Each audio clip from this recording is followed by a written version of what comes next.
Programang ito ay rated SPG. Striktong patnubay at gabay ng magulang ang kailangan. Maaaring may masiselang tema, lengguwahe, karahasan, sexual, horror o droga na hindi angkop sa mga bata. Bigla ngang ipapatawag nga ni Sir Gov kay Francis si Venice at dito nga ay sasabihin niya sa kanila na pinaplano daw niyang isama ang batchoy sa buko sa kanilang main menu.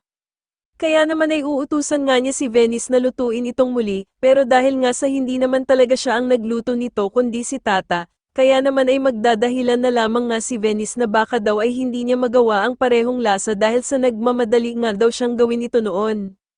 Subalit agad namang sasabihin ng ina ni Francis na paano daw niya ito malilimutan samantalang sinabi nga daw niya na recipe ito ng kanyang lola.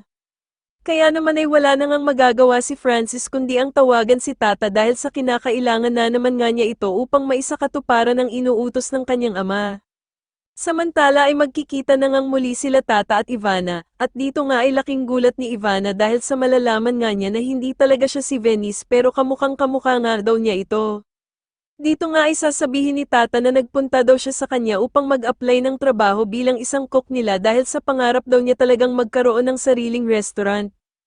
Sa kabilang banda naman ay magkakaroon nga ng malaking gulo sa bahay nila Vivian dahil sa biglangang pupunta dito ang pinagkakautangan niya ng malaki na si Marcelo. Dito nga ay galit na sasabihin ni Marcelo kay Vivian na lumampas na nga daw ito sa petsa ng dapat niyang bayaran sa kanyang utang.